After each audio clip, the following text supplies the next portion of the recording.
ইসরায়েলের শীর্ষ সামরিক করছে, কারণ তারা বুঝতে পারছে গাজায় বিজয় অর্জন করা অতটা সহজ নয়। গাজা জুড়ে একাধিক ফ্রন্টে ইসরায়েলের বিরুদ্ধে শক্ত প্রতিরোধ গড়ে তুলেছে ফিলিস্তিনের স্বাধীনতাকামী গোষ্ঠীগুলো। ৩রা জুলাইও ইহুদিবাদী সেনাদের বিরুদ্ধে বেশ কিছু সফল হামলার খবর জানা গেছে।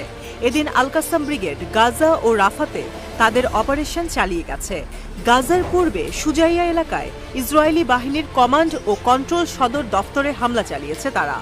একই এলাকায় মর্টার শেল দিয়ে তারা ইসরায়েলি বাহিনীর ওপর হামলা করে। এছাড়া রাফার পশ্চিমে তাল আল সুলতান এলাকায় আল ইয়াসিন 105 শেল দিয়ে দুটি ইসরায়েলি মেরকাভা ট্যাঙ্ক ধ্বংস করার কথাও জানিয়েছে আল কাসাম ব্রিগেড।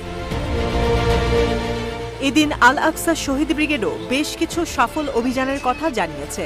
তাদের যোদ্ধারা নেটজারিম ফ্রন্টে বেশ কিছু ভারী ক্যালিবার মর্টার শেল এবং 107 মিলিমিটার স্ট্যান্ডার্ড রকেট দিয়ে ইসরায়েলি সামরিক সমাবেশকে টার্গেট করে হামলা চালায়। এছাড়া উত্তর গাজার আকাশে গুপ্তচরবৃত্তি মিশন চালানোর সময় একটি স্কাইলার্ক ড্রোন ভূপাতিত করার কথাও জানিয়েছে তারা। এদিকে গাজার তাল আল হাওয়ার স্ট্রিট 10-এ ইসরায়েলি সামরিক গাড়িতে আগে থেকেই লাগানো একটি স্থল বিস্ফোরক ডিভাইসের বিস্ফোরণ ঘটায় সারায়া আল কোদস। এতে ইসরায়েলি বাহিনীর মধ্যে হতাহতের ঘটনা ঘটে। রাফা মিউনিসিপাল স্টেডিয়ামের আশেপাশে থাকিব বিস্ফোরক ডিভাইস দিয়ে একটি ইসরায়েলি মেরকাভা ট্যাঙ্কও ধ্বংস করে তারা। এছাড়া রাফার হালাল মার্কেট চৌরাস্তায় আরপিজি শেল দিয়ে একটি ইসরায়েলি সামরিক বুলডোজারেও হামলা চালায় তাদের যোদ্ধারা।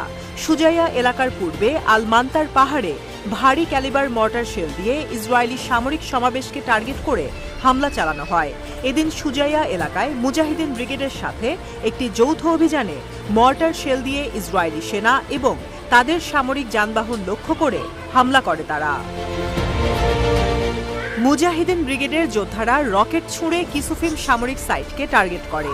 এদিন শহীদ আব্দুল কাদের আল হুসাইনি ব্রিগেড ও শহীদ আবু আলী মোস্তফা ব্রিগেডের যোদ্ধারা আল সুজাইয়া এলাকায় মর্টার শেল দিয়ে ইসরায়েলি সামরিক বাহিনীর ওপর হামলা চালায়।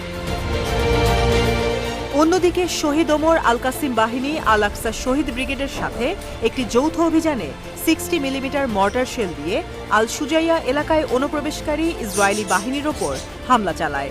একই এলাকায় মুজাহিদিন ব্রিগেডের সাথেও একটি সফল অভিযানের কথা জানিয়েছে ওমর আল কাসিম বাহিনী। এছাড়া রাফার পূর্বে কাফ প্রজেক্ট এলাকায় ইসরায়েলি সামরিক অবস্থানগুলোতেও হামলা চালায় তারা। লেবানন সীমান্তে বেশ কিছু সফল হামলা চালিয়ে গেছে হিজবুল্লাহ। এদিন পূর্ব সেক্টরে 7টি হামলা চালায় তারা। প্রথম হামলাটিতে তারা টার্গেট করে লেবাননের কাফার সুবার রামথা সাইটকে। এরপর পর্যায়ক্রমে আল তাইহাত সাইট, আল সামাকা সাইট, গোলানি ব্রিগেডের সদর দপ্তর, কেইলা ঘাঁটি, কিরিয়াত সামনা ব্যারাক এবং কেইলা ব্যারাকে হামলা চালায় গোষ্ঠীটি। হামলায় ফালাক ক্ষেপণাস্ত্র ও কাতিউষা রকেট ব্যবহার করে হিজবুল্লাহ। এদিন পশ্চিম সেক্টরেও 4টি সফল হামলার কথা জানিয়েছে হিজবুল্লাহ। হামলাগুলো করা হয় আল মালিকিয়া সাইট, রাহিব সাইট, জারাইত সাইট এবং বিরকাত রিশা সাইটে।